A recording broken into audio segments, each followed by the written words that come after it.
Les damos la cordial bienvenida a este espacio de reflexión. 11 de abril, domingo, día del Señor. Vamos, arriba ese ánimo. Hoy hay muchas razones para celebrar. Jesucristo ha resucitado y en verdad resucitó, como dicen los hermanos de Maús. Hoy es una nueva experiencia para vivir. Así que vamos a levantarnos, a ponernos en onda y en sintonía con el Señor, para que este día sea un domingo especial, sea un domingo de bendición, sea un domingo de resurrección. Así que ponte tu mejor traje, ponte tu mejor vestido, que hoy el Señor tiene muchas bendiciones para ti y para toda tu familia. No te quedes ahí apoltronado, cómodo en tu casa, cuando puedes hacer la diferencia, perfumarte, salir y ponerte tu mejor vestido para asistir al encuentro con el Señor en este día de resurrección que la liturgia nos propone en este tiempo de Pascua. Del Evangelio según San Juan. Al anochecer del día de la resurrección, estando cerradas las puertas de la casa donde se hallaban los discípulos por miedo a los judíos, se presentó Jesús en medio de ellos y les dijo: «La paz esté con ustedes». Dicho esto, les mostró las manos y el costado. Cuando los discípulos vieron al Señor, se llenaron de alegría. De nuevo les dijo Jesús: «La paz esté con ustedes. Como el Padre me ha enviado, así también los envío yo». Después de decir esto, sopló sobre ellos y les dijo: «Reciban el Espíritu Santo, y a los que les perdonen los pecados, les quedarán perdonados. A los que no se los perdonen, les quedarán sin perdonar». Tomás, uno de los 12, a quien llamaban el gemelo, no estaba con ellos cuando vino Jesús, y los otros discípulos le decían: «Hemos visto al Señor». Pero él les contestó: «Si no veo en sus manos la señal de los clavos, si no meto mi dedo en los agujeros de los clavos y no meto mi mano en su costado, no creeré». 8 días después estaban reunidos los discípulos a puerta cerrada y Tomás estaba con ellos. Jesús se presentó de nuevo en medio de ellos y les dijo: «La paz esté con ustedes». Luego le dijo a Tomás: «Aquí están mis manos, acerca tu dedo, trae acá tu mano, métela en mi costado y no sigas dudando, si no cree». Tomás le respondió: «Señor mío y Dios mío». Jesús añadió: «¿Crees tú que me has visto? Dichosos los que creen sin haber visto». Otras muchas señales milagrosas hizo Jesús en presencia de los discípulos, pero no están escritas en este libro. Se escribieron estas para que ustedes crean que Jesús es el Mesías, el Hijo de Dios vivo, y para que creyendo tengan vida en su nombre. Palabra del Señor. Gloria a ti, Señor Jesús. Hoy es domingo de la misericordia. Hoy es este domingo en la que es un derroche de amor de Jesús para con nosotros. Por eso es que no vamos a dejar de perder esta oportunidad en la que a una sola voz le vamos a decir: «Alma de Cristo, santifícame, cuerpo de Cristo, lávame y escóndeme entre tus llagas». Este es un espacio para la espiritualidad, no para la economía.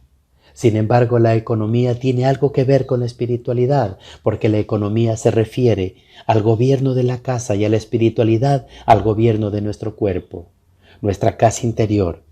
Cuando en la primera carta a los Corintios Pablo habla de los dones del Espíritu, dice que han sido distribuidos por Dios entre muchos para que nadie se jacte y no necesitemos los unos de los otros, porque ninguno solo posee en plenitud la riqueza del Espíritu. La clave está en no llamar suyo propio a nada de lo que no se tenga, sea material o espiritual. La idea de poner todo lo que es y se tiene al servicio de la comunidad por encima de uno mismo, que es primordial. Sin embargo, toda distribución justa para que alcance a todos lo suficiente y que nadie pase necesidad dependía de los apóstoles, que eran considerados administradores fieles, puestos al frente de la comunidad por el mismo Señor. Los pobres de todos los tiempos y de todos los lugares han sido y siguen siendo los que aspiran a convertir una realidad un sueño de la justa redistribución de las riquezas, como bien sabemos.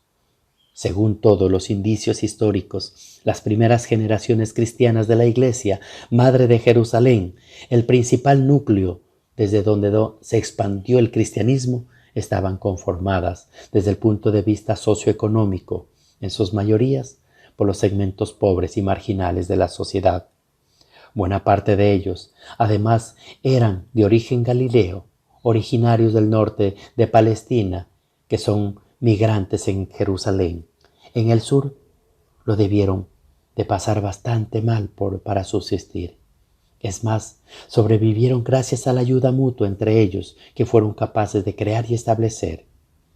El hecho de que Pablo organiza una gran colecta entre las comunidades que acompañaba, las más ricas y pudientes, para la iglesia de Jerusalén, nos indica que se trataba de una comunidad más bien pobre y necesitada.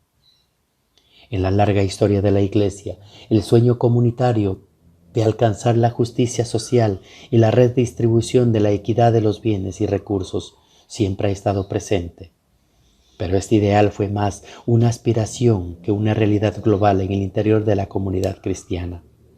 Desde fechas tempranas, próximas a los indicios cristianos, se sabe que las renuncias y las exhortaciones que hacen los padres de la iglesia del desamparo de los pobres, la codicia de los ricos y la falta de solidaridad cristiana entre algunos de los bautizados.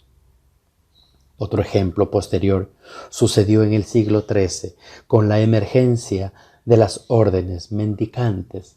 Habían franciscanos, religiosos y otros que van a intentar reconstruir y animar desde ellas mismas no solo el sueño originario cristiano de la justa redistribución, sino que lo intentaban llevar a cabo en sus respectivas familias religiosas.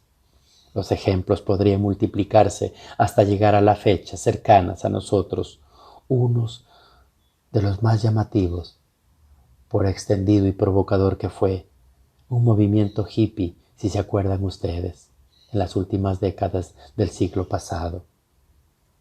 La doctrina social de la Iglesia no nace, sin embargo, es un sueño utópico, sino de la vida de la predicación de Jesús, el Cristo, el Hijo de Dios confesado por él como Señor y experimentado religiosamente como resucitado. Habrá siempre una gran distancia entre los que vieron al Señor resucitado y todos los demás, incluido Pablo, que solo podemos tener una vivencia, una experiencia de la resurrección del Señor por la vía religiosa, es decir, provocada desde la fe. Una fe que brota en virtud del encuentro personal con la palabra de Dios y el testimonio histórico de aquellos que lo vieron resucitado. Hemos venido a la fe porque otros nos han compartido ese testimonio. Hemos creído en él y nos ha impactado.